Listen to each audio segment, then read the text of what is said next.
Okay, today I'm starting a series that I'm calling Gems of Truth, Spiritual Wisdom from the Words of Jesus. And we'll be going over the next several weeks, maybe months, on different ideas that we find in the words attributed to Jesus. And I say that, words attributed to Jesus, because you probably know from what I have said and what you've read in other places that when we look at the four Gospels and we look at the red letter edition, those are the supposed words attributed to Jesus.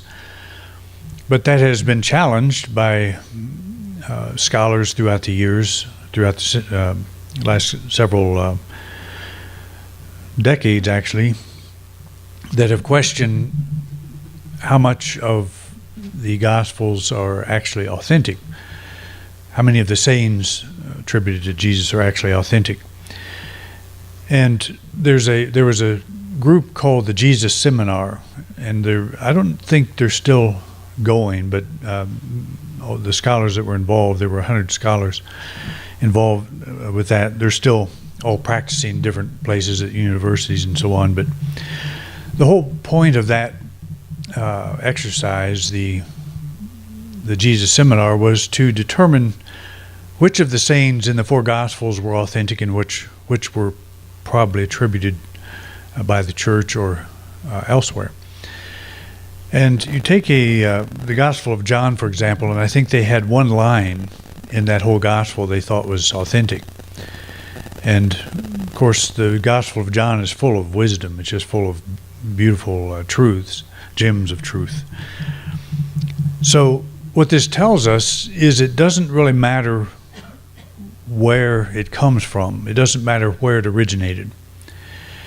If something is true and it moves your soul, it doesn't matter where it came from. Your soul is responding to something it knows at a very deep level, and that's a very important thing for us to keep in mind. What we have done is we have looked to Jesus as the spiritual authority, and in Christendom he is seen as the absolute authority. It all comes back to what did Jesus teach? What would he do? What did he believe? And it's a fascinating study to try to understand who he was historically, because you cannot look at the Gospels and get that. The Gospels are not histories.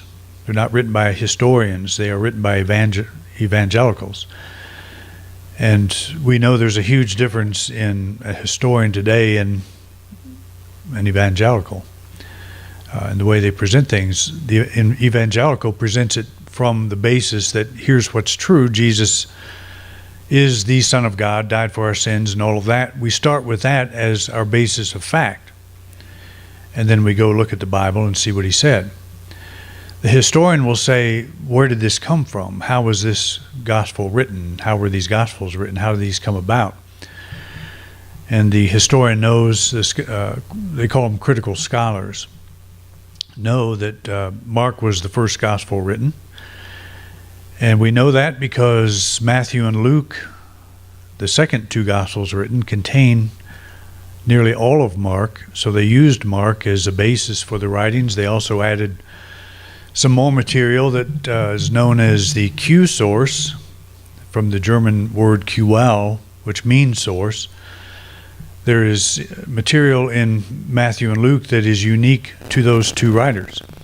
So where did they get that? They didn't get it from Mark, they got it from some other source, and they call this the Q source. It's a theory.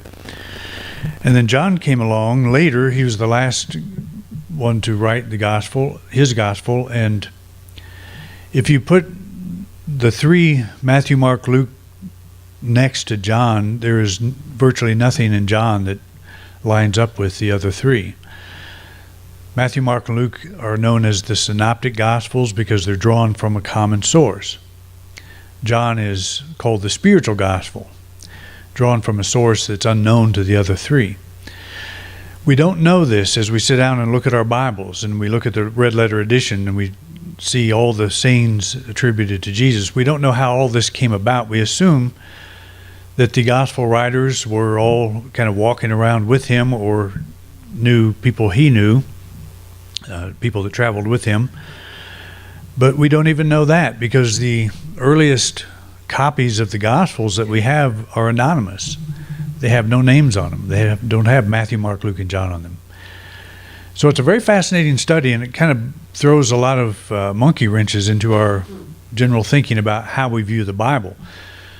But that's just the Gospels. The whole Bible is that way. The whole thing is that way. It is not anything like we have been told from the traditional standpoint. So what I'm doing here is I'm focusing on sayings that are attributed to Jesus, but keep in mind that he may or may not have said them. And it doesn't matter, because what I'm sharing with you are ideas that resonate with me at a very deep level. They say something to me.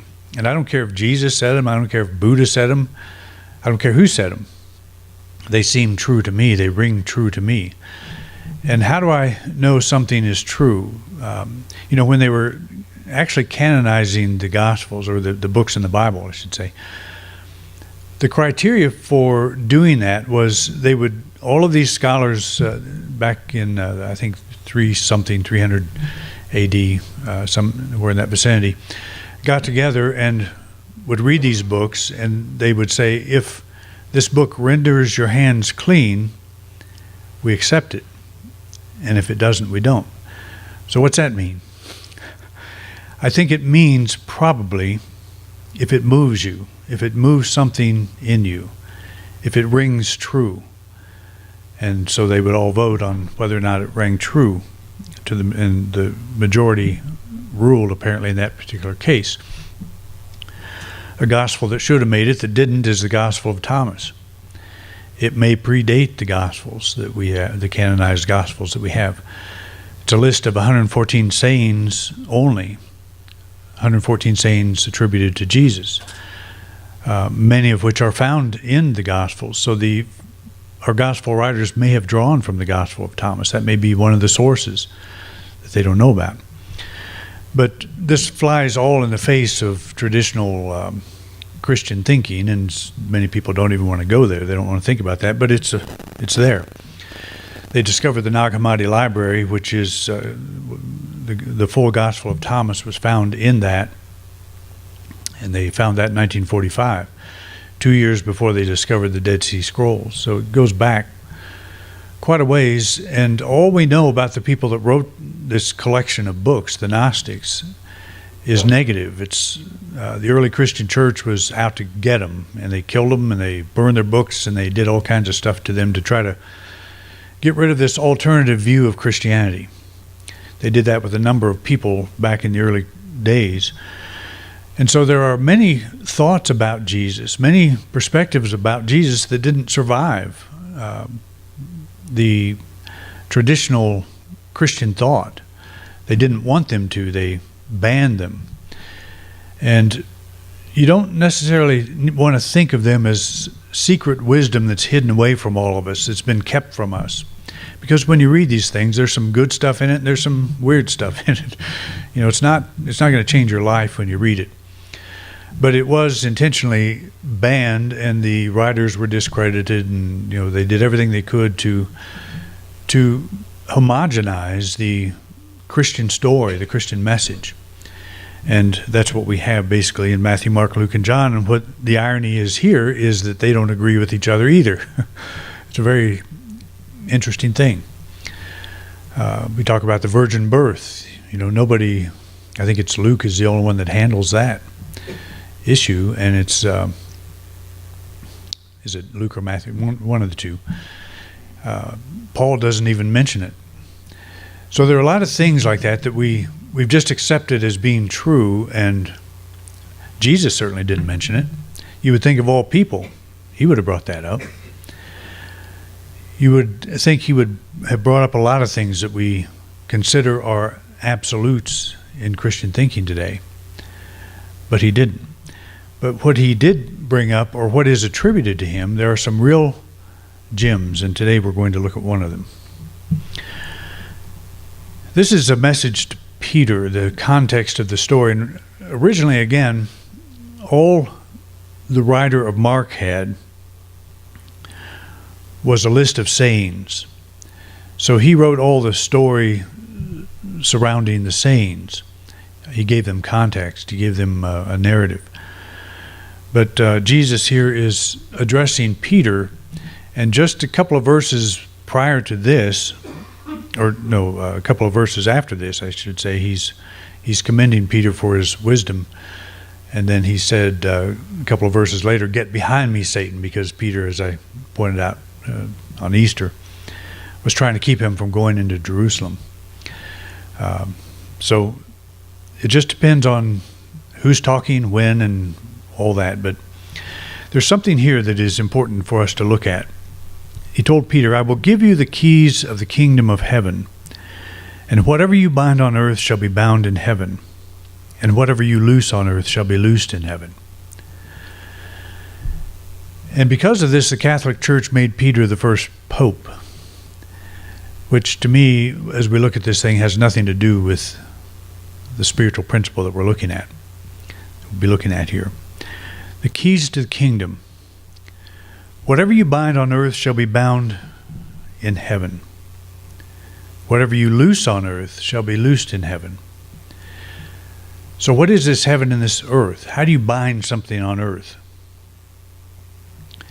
What we're going to be looking at here is earth as representing our general thought, our general thinking, our day-to-day earthly thought.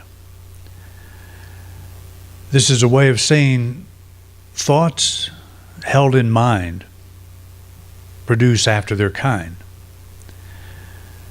Your life is an expression of your thought. Whatever you bind on earth, whatever you bind in thought, you bind in heaven.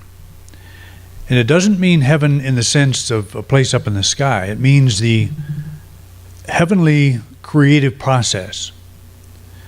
And I'll talk about that. But we are influencing this process by what we bind in our thought. So if you're seeing yourself, if you carry a low self-image, just say a person carries a low self-image, and it's a dominant feature in their thought, their life is probably going to reflect that, because they are binding on earth, that is, in their own consciousness, a low self-image. They're carrying a low self-image, and the creative process is working through them to express exactly what they're thinking, what they're seeing about themselves, how they see themselves. And so we're talking about the creative process. Whatever you bind on earth, or whatever you carry in your consciousness all the time, influences the way this creative process works. It's no accident. When we're looking at our picture here, this model, this girl is, this woman is in this picture, but she makes it something other than if she were gone. In other words, she adds something to this scene. You've got this reflection of two different worlds going on. She's in it. If you take her out, the picture becomes something else. It just becomes a natural nature picture, but she brings something to it. And that's what we're doing. We are in this world. It is spiritual, it is material. We're walking in this dual world that's not separated. It's two levels of the same thing, like water can be ice, it can be liquid, it can be gas. It's the same thing, but it's expressing in different ways. We live in a world of spirit and materiality. And we are in this world, and we cause it to behave a certain way. Whatever we bind in our consciousness, whatever we bind on earth, is bound in this creative process. We have a very distinct influence on it. Jesus talked about the nature of God. He said, God is spirit. Those who worship him must worship him in spirit and truth. God is not an old man up in the sky. Jesus made that really clear, or this statement makes it very clear. And why can't we get away from that? Why do we think of God as this old man with a beard and looks at all of us in kind of disgust or a big question mark over his head? I wonder if they're going to make it. Looks at us as if God is sorry that he created us. But God is spirit. And Jesus went on to say that spirit's like the wind. It blows. You can see its effect, but you can't see it. But you know it's there. And that comes from the word, the Greek word for spirit is pneuma. We get the word pneumatic, which means air, breath. It's a very appropriate analogy. Wind, you can feel it, you can see its effect, but you can't actually see it. And that's exactly how spirit is. It's everywhere present, but we can't get that, so we make this old man up in the sky. So we can think of that, we can hold that, we can pray to that. It's very difficult for us to shift from that. Most of us probably were trained with that thought. I know I was. It's a hard thing to let go. But when you think of God as spirit, you can't see it, but it's present. It's omnipresent, everywhere present equally at the same time. And it's a process. It's a creative process. What we bind in our thinking, in our self-attitudes, in our self-image, we influence the way this wind blows. The influence this wind has, or the way it shows up, the way it manifests. And as I've said many times, you take you out of your life, and all that everybody knows is your life goes with you. Because you're influencing this material plane in a specific way. It's according to how you see yourself, according to your consciousness, your self-image. But that creative process is what brings it about. It's what makes it happen. God is invisible like a breath of air, but real and responsive. This presence permeates all, but most importantly, it permeates and is responsive to each person. That's a very important thing about prayer. A shift that we have to make in our thinking is we don't pray to God. If God is the old man in the sky, we're likely to do that. Say, God's sitting at a desk, busy running the universe, and we interrupt him. I've got this problem, God, would you consider helping me? It's like, I have a problem here, and the answer is up there. It's in the capability of God to fix that for me. So it's a whole mindset that I'm holding.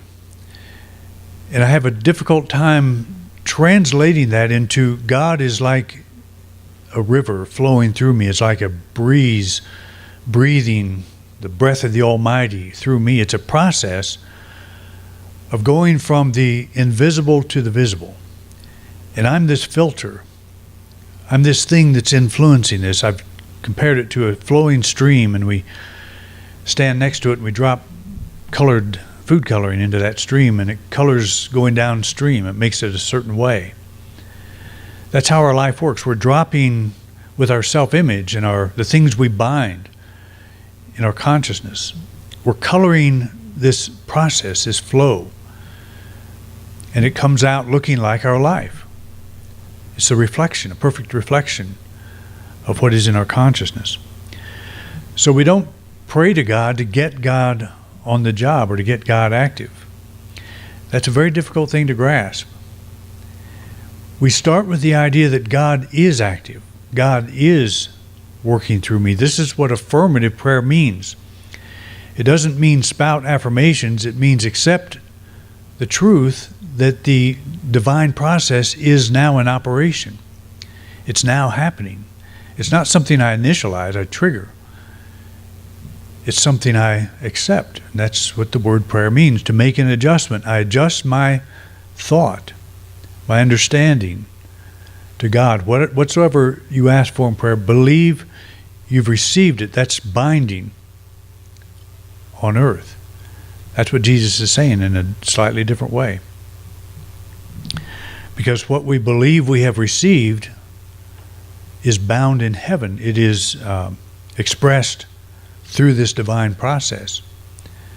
If you believe you received something, you start pouring a different color, a food coloring, into the stream.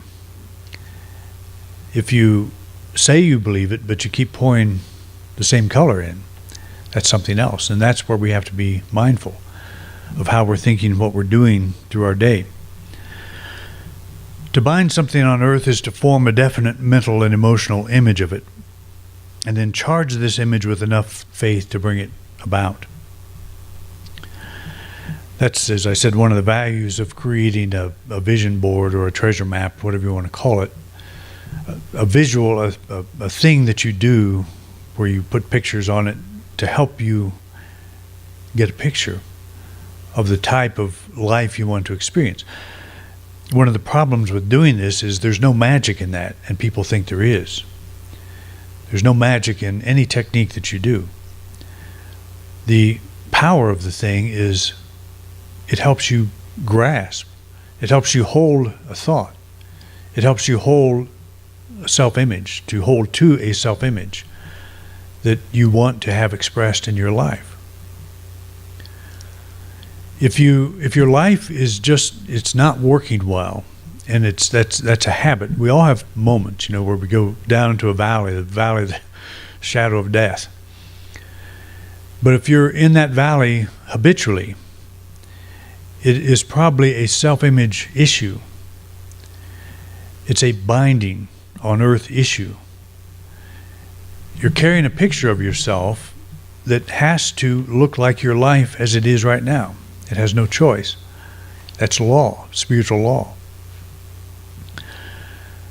But whatever you bind on earth is bound in heaven. That means you have a choice. So how do you break out of a low self-image?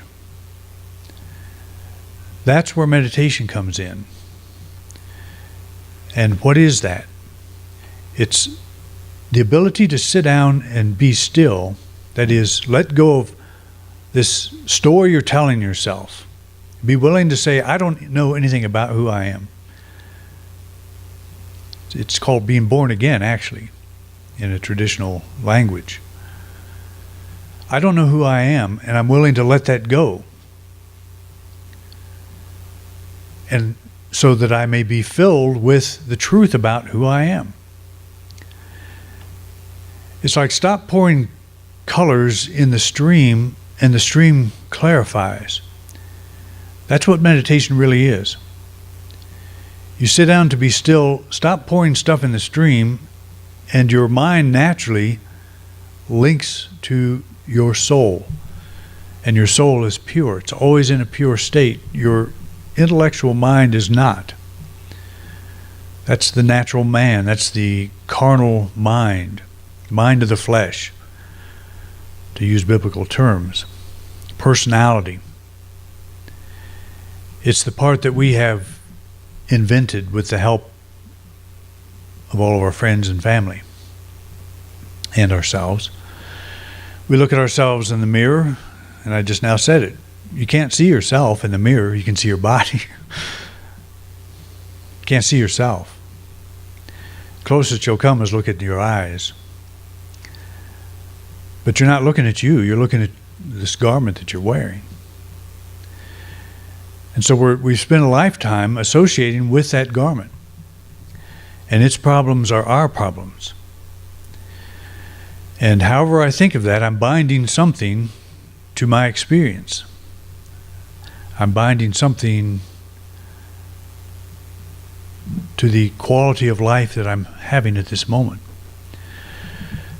So it's no accident that our life looks like it does. But we don't want to say that and condemn ourselves for doing that. To repent means to change your mind. I'm using a lot of biblical terms here because they all mean something, but we have forgotten what they mean, I think. To repent means stop pouring that particular color in the stream. Just stop it. So you feel this heavy feeling about yourself, about your life. When you sit down to be still, the idea is take that burden and let go of it. Lay it aside. Leave it at the altar. That's another biblical term. Leave it at the altar. I'm not this. I don't have to know who I am. I just know I'm more than I am because I'm unhappy. And I'm unhappy because I have stuffed myself in this little jar called self-image. And I'm trying to be happy in this jar. So meditation allows you to lift out of that jar, allows you to come out of that restrictive thought and allow yourself to be born again. That's what Revelation says. It talks about the white stone, writing your name on the white stone. It's a way to begin again. It's a way to think of yourself not in a way that you've drawn from your subconscious mind. The subconscious mind is basically the storage facility of what comes in through the senses. It's much more than that, but it is that.